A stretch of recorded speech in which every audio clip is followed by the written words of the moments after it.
세상은 참 평가하고 판단하기 좋아합니다. 세상의 모든 일들이 사실 다 그런 것 같습니다. 다 평가의 대상이 되지요. 우리 학생들은 학교에서 시험이라는 또 평가를 받아야 하고요. 직장 생활하시는 분들도 직장 생활하면서 이런저런 회사에서 요구하는 요소들을 또 충족시켜야 하기 때문에 시험을 보기도 하고요. 이런 평가 저런 평가를 받기도 합니다. 가정에서도 이런 평가는 늘 있지요. 남편은 남편대로 아내를 평가하고, 아내는 또 남편을 평가하고, 부모는 또 자녀를 평가하고, 자녀들은 또 부모를 평가하고, 이 모든 것이 다 평가인 것 같습니다. 평가에서 자유롭지 못한 삶을 살고 있죠. 가끔 이런 생각을 혼자 해봅니다. 내 노년, 내 인생의 마지막 순간, 인생의 말년이 되었을 때 나는 사람들에게 어떤 평가를 받는 사람이 될까? 여러분들은 이런 질문 스스로에게 해보지 않으시나요? 저는 가끔씩 그런 질문을 저 자신에게 던져봅니다. 결론은 분명하죠. 존경받는 사람으로, 또 신실한 목사로, 또 아내에게는 참 신실한 남편으로, 사랑 많은 남편으로, 자녀들에게도 자녀들을 사랑하고 자녀들을 위해서 모든 것을 다 내어주는 그런 훌륭하고 멋있는 아버지로 그렇게 평가받았으면 좋겠다는 마음입니다. 그런데 정말 중요한 질문을 하나 더 던져야 합니다. 다름 아니라, 그러면 나는 하나님 앞에서는 어떤 평가를 받게 될까? 하나님 앞에서 나는 어떤 평가를 받고 싶은가? 우리는 모두 다 하나님께 평가받고 있거든요. 우리는 다 그분 앞에 서게 될 거죠. 그러니 그분 앞에서 우리가 어떤 평가를 받느냐, 사실 이게 제일 중요합니다. 그런데 우리의 일상의 삶 속에서는 하나님께서 나를 어떻게 평가하실까, 나를 어떻게 보실까 하는 이 질문에 대해서는 우리가 그렇게 별 생각 없이 크게 반응하지 않으면서 살아가고 있는 것 같습니다. 그러나 성경은 우리에게 끊임없이 수많은 신앙의 인물들을 소개하면서 그들 모두 다 하나님께로부터 평가를 받은 인물들이라고 우리에게 소개합니다. 어떤 사람들은 믿음이 좋은 사람이라고, 하나님께서 칭찬하시는 그런 놀라운 복을 누리는 그런 평가를 받은 사람이 있는가 하면 또 반대의 경우들도 꽤 많이 있지요. 나는 하나님께 어떤 평가를 받고 싶은가? 라는 질문을 던졌을 때 오늘 우리가 살펴보는 이 솔로몬이라고 하는 이 사람은 사실 이 질문에 대한 좋은 모델은 아닙니다. 하나님께 내가 이런 평가 받고 싶다 할 때 솔로몬 같은 그런 평가를 받고 싶다 이렇게 말할 수 있는 그런 예가 되지 못한다는 거죠. 솔로몬은 그가 하나님께 받은 은혜가 너무 큰데 그가 하나님께 받은 은혜를 다 잊어버리고 한 나라의 왕으로서 하나님이 말씀하신 금하신 하지 말아야 할 그 일들을 오히려 적극적으로 행했고요. 하나님의 말씀을 전면적으로 어겼던, 위배했던 그런 사람이었습니다. 초반에는 좋았어요. 그가 왕이 되는 그 시점에서는 그가 하나님의 말씀대로 살겠다고 다짐했고 하나님의 뜻으로 나라를 다스리겠다고 지혜를 구했잖아요. 그래서 하나님이 기뻐하셨고 지혜도 주셨고 부귀와 영광도 그에게 허락하셨어요. 그러나 그의 인생의 말년에 해당되는 오늘 본문의 말씀을 우리가 살펴보게 되면 참 비참한 인생을 이렇게 마무리하게 되는구나. 영적으로 이렇게 참 지혜의 왕이라고 불리던 이 솔로몬이 이렇게까지 영적으로 추락하게 되는구나, 나락으로 떨어지는구나 라는 것을 우리는 목도하게 됩니다. 영광스러웠던 솔로몬의 삶은 결국 하나님께서 주신 영광인데도 불구하고 이것을 자기 영광으로 삼고 결국은 하나님께 가졌던 그 초심, 또 그가 지켜야만 하는 그 말씀의 본질을 잃어버리면서 여지없이 추락하고 맙니다. 오늘 솔로몬의 말년에 해당되는 이 본문의 내용을 우리가 살펴보면서 우리가 어떻게 하면 평생토록 우리의 믿음, 이 신앙 변치 않고 잘 지킬 수 있을까? 이 질문에 대한 답을 말씀을 통해서 얻고자 합니다. 첫 번째입니다. 우리의 신앙을 지키기 위해서는요, 마음을 지켜야 합니다. 마음을 지켜야 해요. 여러분, 신앙생활 어려우시죠? 대답이 없는 거는 어려운 거예요. 쉬우면 바로 대답하셨을 거예요. 신앙생활 어렵습니다. 정말 어려워요. 신앙을 지킨다, 믿음을 지킨다, 이거 정말 어렵습니다. 왜요? 이건 뭐 한두 번 해서 되는 일이 아니거든요. 특별히 이 신앙생활은요, 겸손이라고 하는 것을 바탕에 둬야 돼요. 겸손. 좀 이따 그 의미를 설명하겠습니다만, 겸손을 바탕으로 지속적으로 노력해야 하는 거예요. 그게 신앙생활이거든요.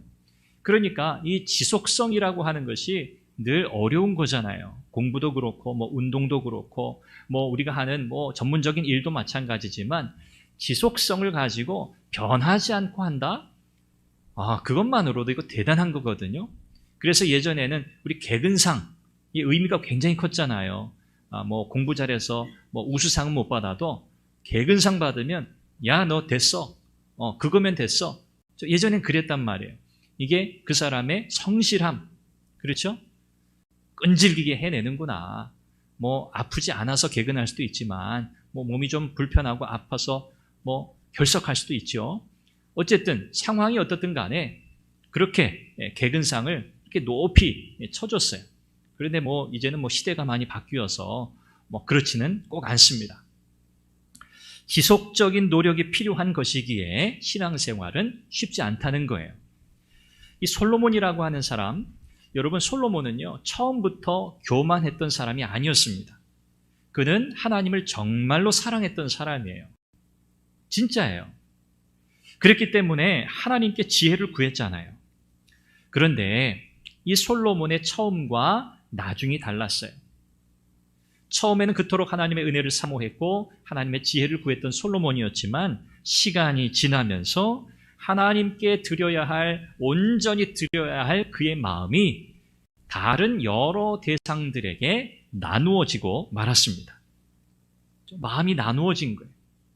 하나님께 100% 드려야 하는 그 온전한 사랑이 아니라 하나님께 일부 드리고 또 다른 대상들에게 그의 마음의 관심과 사랑을 나누었다는 거예요.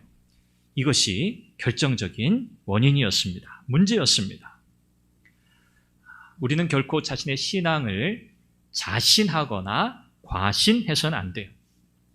물론 우리에게는 언제나 신앙적 결단이 요구됩니다. 그렇죠? 내가 결심하고 나는 성격이 원래 그래. 나는 한번 마음에 딱 정하면 나는 무슨 일이 있어도 나는 반드시 해내. 이런 거 있잖아요. 이제 성향적으로 그런 분들이 계세요. 또 그런 의지적으로 그게 강하신 분들도 계세요. 또 반면에 그렇지 않은 분들도 있지요. 어쨌든 간에 신앙적인 결단이 언제나 우리에게는 요구되지만 우리가 그것을 과신해서는 안 돼요. 그렇죠? 자만해서는 안 된다는 거죠. 우리가 아무리 결심하고 결단하고 내가 그렇게 의지가 강한 사람이라 해도 우리가 얼마나 연약한가요? 일순간에 우리의 의지가 무너지는 것들을 우리가 경험하잖아요. 또 어느샌가 타협하고 있고 어느샌가 우리가 좀 게을러져 있고 그런 우리의 모습이거든요. 그래서 우리는 절대적으로 이 겸손이라고 하는 것을 늘 염두에 두고 우리의 신앙생활을 이어가야 합니다. 이게 제일 중요해요. 그래서 성도에게 제일 중요한 덕목은 뭐냐면 인내입니다. 인내는 끝까지 참는 거잖아요. 견디는 거잖아요. 이게 신앙생활의 승리의 비결이에요. 끝까지 인내하는 거예요. 요한계시록은 특별히 성도의 인내에 대해서 강조하고 있어요. 이 땅에서의 신앙의 삶이 얼마나 힘든가, 얼마나 어려운가. 그러나 인내하며 이 길을 가야 한다고 성도들을 격려하고 있습니다. 오늘 저와 여러분들이 이 겸손의 의미를 보다 분명하게 알아야 해요. 이 겸손하다는 건 뭘까요? 하나님과의 관계 속에서 나의 위치를 정확히 아는 거예요. 하나님과 나의 관계를 분명하게 인식하는 것, 여기에서 겸손이 시작됩니다. 하나님은 어떤 분이에요? 하나님은 창조주세요. 하나님은 인생의 주권자세요. 하나님은 내 인생의 주인이세요. 나는 어떤 존재예요? 나는 지음받은 존재예요. 그의 형상으로 지음받은 피조물이에요. 하나님의 백성이에요. 그분의 종이에요. 이것이 하나님과 우리의 관계 설정의 기본값이에요. 이것을 잘 인식하는 것이 겸손의 시작이에요. 그렇죠? 이 인식으로부터 우리는 겸손한 삶을 살아가게 됩니다. 그렇죠? 이런 인식을 가지고 신앙적인 자세와 태도를 끝까지 굳게 붙드는 것, 지키는 것, 이것이 겸손한 삶이라고 할 수 있겠죠. 솔로몬은 하지 말아야 할 일들을 했다고 말씀드렸어요. 신명기 17장에 보면 하나님께서 모세를 통해서 율법을 주시면서 이스라엘의 왕이 될 자가 하지 말아야 할 것 크게 3가지를 말씀하셨어요. 은, 금을 많이 두지 말아야 한다. 마병을 많이 두지 말아야 한다. 아내를 많이 두지 말아야 한다. 이 3가지거든요. 이거 하면 안 된다는 거예요. 그런데 솔로몬은 어땠어요? 이 3가지 모두를 다 어겼어요. 오늘 본문은 솔로몬의 아내 이야기로 시작합니다. 그의 아내들이 꽤 많다는 것을 소개하는 것으로 오늘 본문의 내용이 시작이 돼요. 이것은 솔로몬이 얼마나 큰 문제를 안고 있는가를 보여주는 장면입니다. 성경은 솔로몬이 바로의 딸뿐만 아니라 정실 부인으로 바로의 딸을 맞았단 말이에요. 바로의 딸뿐만 아니라 오늘 성경은 뭐라고 이야기합니까? 이방의 많은 여인들을 사랑했는데 후궁이 몇 명이요? 700명, 첩이 300명, 모두 1000명이에요. 후궁과 첩이 1000명. 대단하죠. 부럽다든지 이런 생각은 절대 하시면 안 됩니다. 이건 모두 다 정치적인, 정략적인 결혼이에요, 사실. 이 시대가 그랬고, 우리 역사도 그렇잖아요. 정략적인 결혼, 이런 결혼이었어요. 그런데 여기 성경은 뭐라고 표현하고 있냐면 솔로몬이 이방의 많은 여인들을 사랑했다고 그렇게 표현하고 있어요. 그냥 단순하게 정치적인 어떤 정략적인 의미에서만 형식적으로 맺는 결혼 관계가 아니라 이미 솔로몬의 마음이 이방 여인들에게로 많이 가 있었다는 말이에요. 실제로. 그래서 오늘 보면 3절에 보면 그로 인한 결과가 소개되고 있는데요. 그의 여인들이 왕의 마음을 돌아서게 하였더라 그랬어요. 1000명이나 되는 이 이방 여인들이 솔로몬의 마음을 어떻게 만들었다고요? 돌아서게 만들었다. 이 돌아선다라고 하는 이 단어는 균형을 깬다는 뜻이에요. 기울어지게 한다 그런 뜻이에요. 솔로몬의 마음을 기울어지게 만들었어요. 어디로? 우상 문화로, 우상 숭배로. 그게 결론이잖아요. 2절에 보면 하나님께서 이미 2차례나 경고하셨어요. 그 마음에 반드시 유혹을 받는 포인트가 있다는 거예요. 유혹을 받는 그 부분이 있다는 거예요. 그게 바로 이방 여인들에 대한 내용이었어요. 하나님이 이거 절대적으로 금하셨었거든요. 그런데 솔로몬은요, 하나님이 이미 경고하셨음에도 불구하고 그 경고의 말씀을 듣지 않아요. 그리고 자기 마음에 원하는 바를 따라 결정합니다. 이방 여인들을 더 사랑했다는 말이 그 뜻이에요. 결국 솔로몬의 마음이 하나님께로부터 돌아섰어요. 하나님께 기울어져야 할, 단지 기울어지는 것만이 아니라 하나님께 전폭적으로 드려야 할 그의 마음이 이미 균형이 깨어졌어요. 조금씩 무너져서 이제는 이방 여인들을 사랑하고 이방 여인들을 통해 이스라엘 안에 들어온 우상 그 문화를 더 깊이 탐닉하기 시작했다는 뜻입니다. 우리가 잘 아는 잠언 4장 23절 말씀 있잖아요. 무릇 지킬 만한 것보다 더욱 내 마음을 지키라 그랬어요. 여기 지킨다라고 하는 이 히브리 단어 나차르라고 하는 단어인데 이 단어의 의미가 참 중요해요. 여러분 마음속에 꼭 기억하시면 좋겠어요. 마음을 지킨다, 이 단어는 울타리를 친다 그런 뜻이에요. 울타리를 친다. 의미가 조금 더 다가오시죠? 분명하게. 내 마음을 지켜라, 이 말은 내 마음에 울타리를 치라는 말이에요. 경계를 세우라는 말이에요. 이게 마음을 지킨다는 거예요. 솔로몬은 하나님의 말씀으로 그의 마음의 울타리를 치는 일에 실패했어요. 그 전까지는 그 말씀으로 그의 삶을 두르고 있었어요. 그런데 어느 순간부터 그 말씀의 울타리 경계가 허물어지기 시작했어요. 그리고 이제 완전히 무너지고 말아요.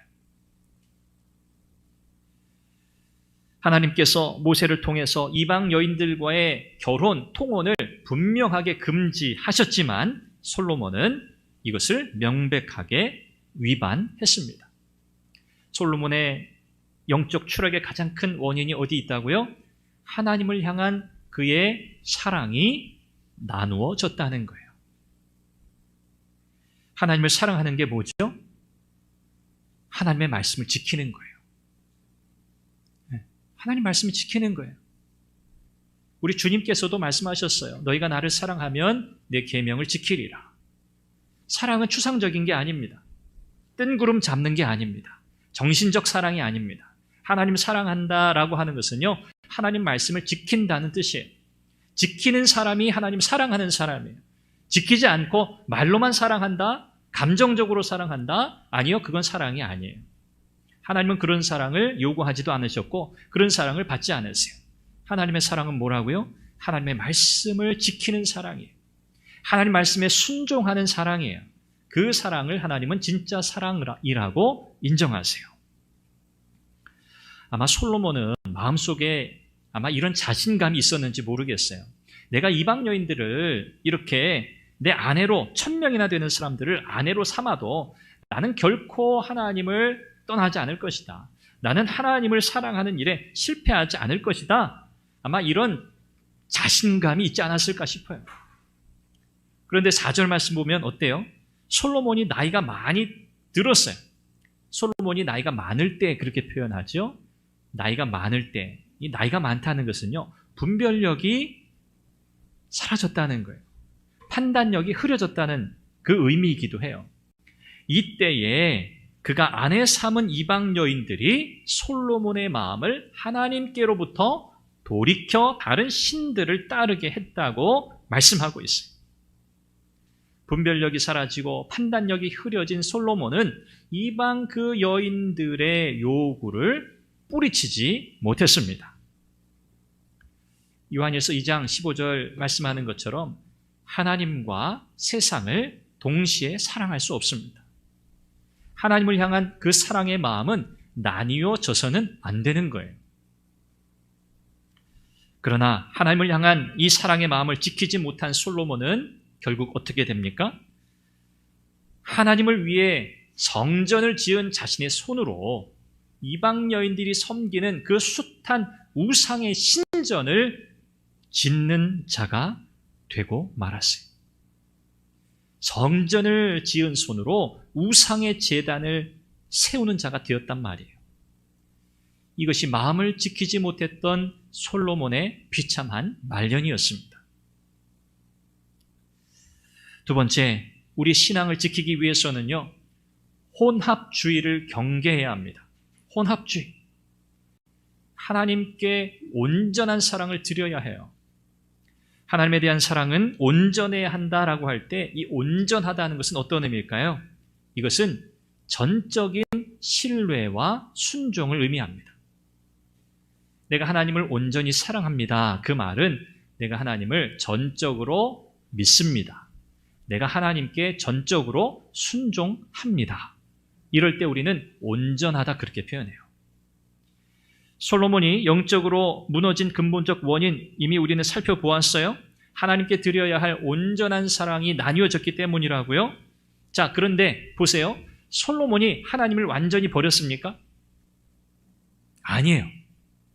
솔로몬이 하나님을 완전하게 버린 게 아니에요. 솔로몬은 하나님께도 제사 드리고 우상의 신전에 가서도 제사를 드려요. 하나님도 섬기고 우상에게 가서도 제사를 드려요. 솔로몬은 하나님을 완전히 버리지 않았어요. 그런데 하나님도 섬기고 우상도 숭배해요. 실제로는 이게 뭐예요? 하나님을 버린 거예요. 하나님 버린 거예요.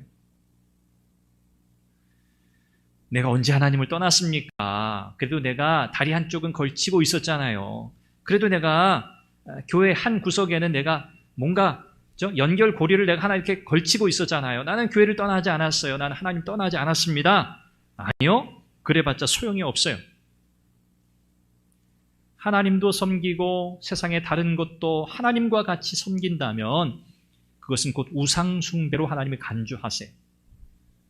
그러니 그것은 하나님을 버린 것과 똑같은 거예요. 출애굽기 20장 10계명을 쭉 말씀하는 그 본문에서 여러분 10계명 2계명을 여러분이 보시면 아주 구체적으로 우상숭배를 금하시잖아요. 절대로 어떤 모양으로든 절대 우상을 만들면 안 된다. 그렇게 하나님이 엄중하게 말씀하시잖아요. 그러면서 뭐라고 하시냐면 나 여호와 너희 하나님은 질투하는 하나님인즉 그러셨어요. 질투하는 하나님이라. 이 부분을 신명기 4장 24절에 가면 나는 소멸하는 불이요 질투하는 하나님이라 그랬어요. 그 같은 의미를 조금 더 풀어서 설명한 거거든요. 이 10계명의 제2계명은 그 핵심 주제가 뭐냐면 하나님 사랑입니다. 우상숭배를 금하고 있는 말씀인데 우상숭배를 금하는 건 하나님께 대한 온전한 사랑을 드리라는 말이에요. 그래서 10계명의 2계명은 하나님 사랑에 대해서 아주 예민하게 말씀하고 있는 계명입니다. 하나님은 그 사랑의 침해를 받으시면 그 사랑을 받으셔야 할 온전한 사랑을 받으셔야 할 하나님께서 하나님 입장에서 하나님을 사랑한다고 하는 이스라엘 백성들이 온전한 사랑을 하나님께 드리지 못할 때 하나님께서는 질투하신다. 그냥 질투, 인간 사이에 우리가 흔히 하는 그런 질투의 성격을 넘어서는 거죠. 소멸하는 불이라고 했어요. 소멸한다는 건 무슨 뜻이에요? 하나님이 진노하신다는 거죠. 심판하신다는 거죠. 오늘 본문에서도 9절에도 그렇게 기록되고 있잖아요. 솔로몬이 이제는 적극적으로 하나님께로부터 마음을 돌이켜요. 그러자 하나님께서 어떻게 하셨다고요? 솔로몬에게 대하여 진노하사 그랬어요. 이게 소멸하시는 하나님, 질투하시는 하나님이에요. 그러므로 이 솔로몬은 바로 하나님께 드려야 할 온전한 사랑, 10계명에도 하나님께서 분명하게 말씀하신 바 이것을 명백하게 어기고 말았어요. 우상은요, 결정적으로 사랑의 대상이 될 수 없어요. 사랑의 대상이 될 유일한 분은요, 철학자 키엘 케고르는 그런 말을 했어요. 물고기에게는 물이 그의 생명의 필수적인 요소다. 그렇죠. 물고기가 물 떠나서는 살 수 없잖아요. 마찬가지로 하나님 사랑의 절대적인 요소는 그 사랑의 대상인 하나님이 가지고 계신 그분의 속성, 무한함이다 그랬어요. 무한함. 전능자시잖아요. 하나님은. 한계가 없으신 분이시잖아요. 무한함을 가진 존재만이 사랑의 대상이 되는 거예요. 하나님만이 그래서 사랑의 대상이 되시는 거예요. 이런 하나님께 대해서 우리가 마땅히 보여야 할 반응이 무엇인가? 우리 주님께서 누가복음 10장에서도 말씀하셨지만 내 마음을 다하며 목숨을 다하며 힘을 다하며 뜻을 다하여 주 너희 하나님을 사랑하라 하셨어요. 우리의 전 존재를 걸고 하나님 사랑하라는 말씀이잖아요. 그러므로 이 계명은 매우 엄중한 계명이에요. 이 사랑에서 벗어나거나 모자라는 사랑은 뭐예요? 모두 다 하나님의 질투의 대상, 진노의 대상이 된다는 말이에요. 그래서 엄중하다는 말이에요. 하나님 사랑하기를 대충 할 수 없다는 말이에요. 그냥 상황에 따라 때에 따라 좀 더 사랑하고 덜 사랑하고 할 수 없다는 말이에요. 왜요? 하나님께 대한 사랑은 온전해야 하기 때문에 그래요. 이것은 우리가 그냥 그렇게 해야지 아니에요. 그게 아니에요. 하나님께서 그 사랑을 우리에게 요구하시기 때문에 그래요. 하나님은 우리에게 온전한 사랑을 요구하세요. 그분을 향한 사랑이 나누어지기를 하나님은 결코 원하지 않으세요. 4절 그리고 6절에도 기록하고 있는데요. 솔로몬의 마음이 그 아버지 다윗과 같지 않았다. 다윗의 길을 따르지 않았다. 그렇게 기록하고 있어요. 솔로몬이 이제 갈 때까지 갔다는 말이에요. 이제 그 언약의 길에서 하나님과의 관계 속에서 반드시 지켜야만 하는 그 인생의 본분에서 벗어나 있다는 그 말씀이에요. 그러면서 성경은 구체적으로 그가 이방에서 들여온 그 우상들을 섬기고 있다는 것을 구체적으로 표현하려고 우상들을 열거하고 있습니다. 시돈의 아스타롯, 암몬의 밀곰, 모압의 그모스, 암몬의 몰록, 대표적인 신들이죠. 아스타롯은 아주 음란한 신이에요. 아세라와 같은 신이에요. 밀곰, 몰록, 이건 인신제사를 드리는 그런 신이에요. 하나님이 다 가증히 여기시는 것들이죠. 솔로몬이 이런 일을 행했다는 거예요. 야, 어떻게 그럴 수 있을까? 그럴 수 있어요. 옷에 불을 품고 옷이 타지 않기를 바라는 것, 그건 뭐예요? 옷에 불을 품었는데 타지 않기를 바래요. 가능한 일입니까? 불가능하죠. 옷에 불을 품었는데 어찌 옷이 안 타요? 몸도 다 타겠죠. 솔로몬이 행하고 있는 이 행태가 바로 그거예요. 우상숭배라고 하는 하나님의 진노를 불러일으키는 소멸하는 불이신 그 하나님 앞에서 그 진노의 그 원인, 그 원흉을 끌어안고 있으면서 하나님의 진노를 피할 생각? 불가능한 일이에요. 솔로몬은 영적인 위험 요소들을 그대로 안고 있으면서 그걸 해결하지 않습니다. 결국 제방이 무너지듯이 가증한 우상들이 이스라엘 안으로 쏟아져 들어오게 됩니다. 말씀드린 것처럼 9절에 솔로몬이 마음을 돌려 이스라엘의 하나님 여호와를 떠나 그랬어요. 떠나. 지금까지는 이방 여인들을 통해서 그 마음이 수동적으로 돌아섰다, 이런 의미로 이야기했는데 9절에 가서는 명백하게 이제는 솔로몬이 자기 의지를 가지고 하나님을 떠났다고 말씀해요. 그러자 그 뒤에 말씀 뭐예요? 하나님이 진노하셨다. 진노하셨다. 그래서 그에게서 나라를 빼앗아서 그의 신하에게 나라를 주시겠다고 하나님이 선언하세요. 물론 다윗과 하셨던 약속이 있기 때문에, 다윗 왕조를 영원하게 하겠다던 하나님의 그 약속이 있기 때문에 솔로몬의 때에는 그렇게 하지 않으세요. 그리고 한 지파, 유다 지파죠. 한 지파, 그리고 예루살렘만 그의 아들에게 남겨주시고 결국 이스라엘은 분열 왕국 시대를 맞이하게 됩니다. 솔로몬의 영광, 그의 모든 치적, 이거 한순간에 물거품으로 돌아가고 말았습니다. 말씀을 정리해 봅니다. 오늘 우리는요, 온갖 종류의 혼합주의를 경계해야 돼요. 사실 굉장히 만연해 있거든요, 우리의 삶 주변에. 이 혼합주의는 뭡니까? 하나님께 온전히 드려야 할 사랑을 나누게 하는 우리의 집중력을 흐트러뜨리는 그 모든 것들이 전부 다 혼합주의의 내용이에요. 이 혼합주의에 빠지게 되면요, 영적인 감각이 무뎌집니다. 자기의 신앙 상태를 점검하는 게 굉장히 어려워집니다. 거기에 익숙해져서 그래요. 그 문화에, 혼합주의 문화에 이미 익숙해져 있기 때문에 뭐가 잘못됐는지 이제는 분별할 수 있는 힘을 잃어버리게 돼요.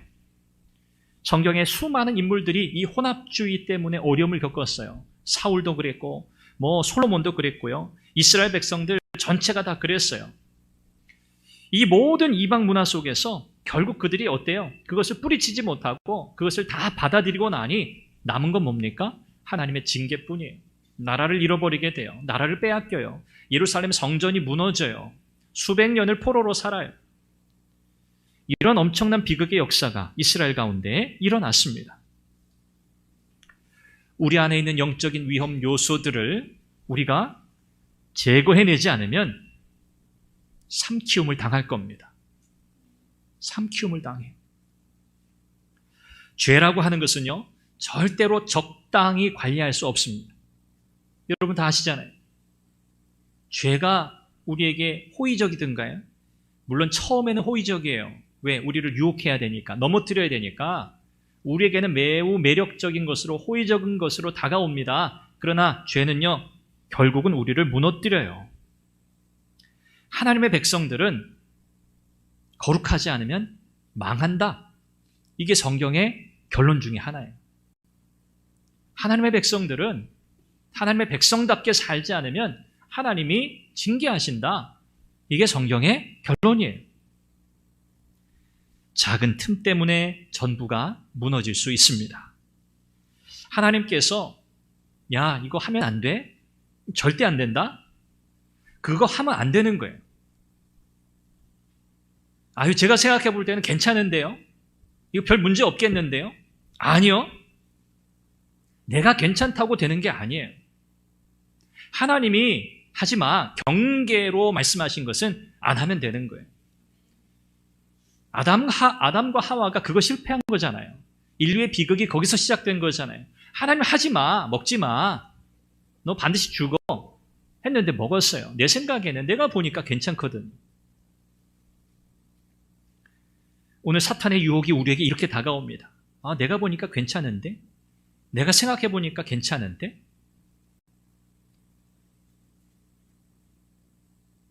여러분, 이 유혹에서 여러분의 마음과 생각을 지키실 수 있기를 바랍니다. 하나님은요, 솔로몬에게 느닷없이 진노하신 게 아니라는 것을 기억하세요. 하나님은 이미 메시지를 주셨어요. 이미 경고하셨어요. 알람을 알리셨어요. 주변 사람들을 통해서, 또 너가 만약에 이런 행동을 하게 될 때에는 너 결국 이렇게 될 거야. 하나님이 이미 경고하셨어요. 하나님은 오늘도 마찬가지십니다. 하나님은 오늘도 하나님 말씀을 통해서 일하고 계시잖아요. 하나님 말씀을 통해서 우리에게 끊임없이 그분의 뜻을 알리고 계신단 말이에요. 그게 경고의 메시지가 되었든 격려의 메시지가 되었든 책망의 메시지가 되었든 위로의 메시지가 되었든 하나님은 우리에게 지금도 그 말씀을 통해서 일하고 계세요. 역사하고 계세요. 여러분 믿으십니까?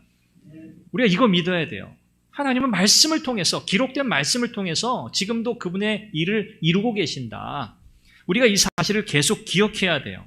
그래서 말씀에서 멀어지면 경고의 말씀을 들을 수가 없어요. 당연하겠죠.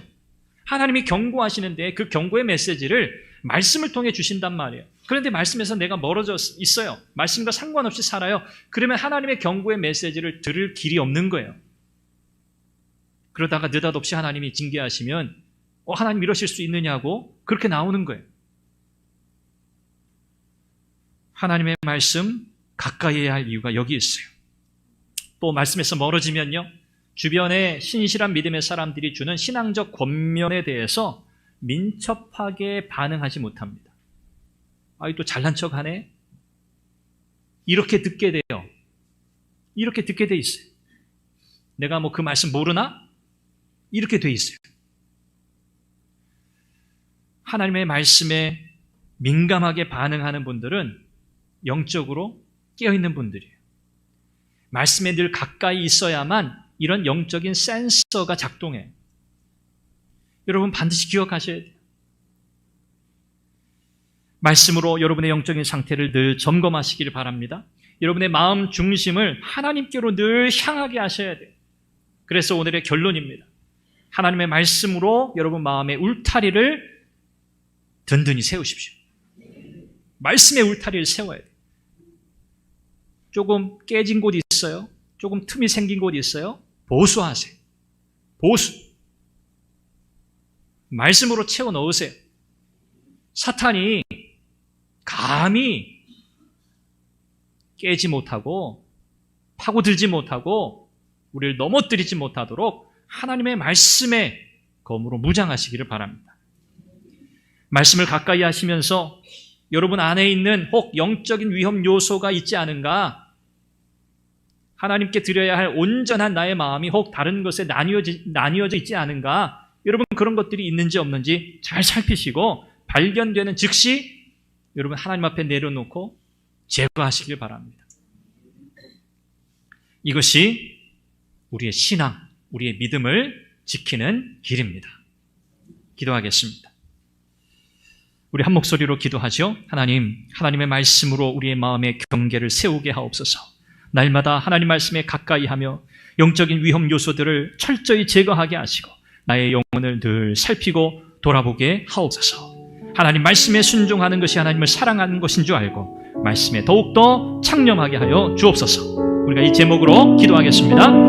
자비하신 아버지 하나님, 오늘도 우리에게 귀한 말씀으로 권면하시니 감사합니다. 감사합니다. 우리가 어떻게 우리의 믿음, 우리의 신앙을 지켜야 할지 말씀을 통해서 깨닫게 하시니 감사합니다. 하나님의 마음을 지켜야 하겠습니다. 마음을 지킨다는 것은 하나님의 말씀으로 하나님 경계를 세우는 것입니다. 하나님의 말씀으로 우리의 삶의 울타리를 세우는 것입니다. 하나님의 말씀이 우리의 삶에 지속적으로 공급되게 하시고 그 말씀의 은혜 속에서 살아가는 복된 성도들이 다 되게 하여 주옵소서. 하나님의 말씀에 가까이하며 영적인 위험 요소들이 발견될 때마다 철저히 제거하게 하여 주옵소서. 혼합주의 세계 속에서 살아가는 우리들, 하나님께로 향한 우리의 마음을 나누게 하고 수많은 것들에 우리의 관심거리를 쏟게 만드는 이 시대 속에서 하나님, 우리가 영적으로 속지 않게 하시고 하나님의 말씀 앞에 온전하게 나아가서 영적인 위험 요소들, 우리의 마음 하나님을 향한 사랑을 나누게 만드는 모든 요소들을 철저히 제거하는 삶을 살아가게 하여 주옵소서. 우리의 영혼을 돌볼 수 있는 지혜를 주옵소서. 하나님, 성령으로 충만하게 하옵소서. 우리 성도들의 삶과 우리 교회가 하나님의 말씀으로 충만하여 하나님의 영광을 드러내고 믿음으로 승리하는 우리 모두가 되게 하여 주옵소서. 하나님 아버지, 오늘도 주의 말씀으로 우리에게 교훈하시니 감사합니다. 하나님, 늘 우리의 신앙생활이 어렵고 힘들다는 생각 속에 살아갔습니다. 하나님, 그러나 우리가 이 고된 또 힘든 신앙의 여정을 가는 동안 그러나 기쁨으로, 감사함으로, 즐거움으로 갈 수 있는 것은 하나님이 우리를 지키고 도우시기 때문입니다. 하나님은 우리의 연약함을 아시고 우리를 붙드시고 하나님의 은혜 가운데서 마지막 그 경주 끝까지 갈 수 있도록 우리와 동행하시는 분인 줄로 믿습니다. 하나님, 그러나 이 여정 속에 숱한 유혹들이 많사오니 하나님, 우리의 마음을 허무는 것들, 우리의 마음의 경계를 무너뜨리는 그 요소들이 너무나 많습니다. 그러기에 하나님의 말씀으로 우리의 삶에, 우리의 마음에 울타리를 날마다 세우게 하시고 말씀에 가까이 하며 하나라도 우리의 삶을 무너뜨리는 위험 요소들이 발견될 때에는 즉각적으로 제거하는 용기와 지혜와 능력을 허락하여 주옵소서.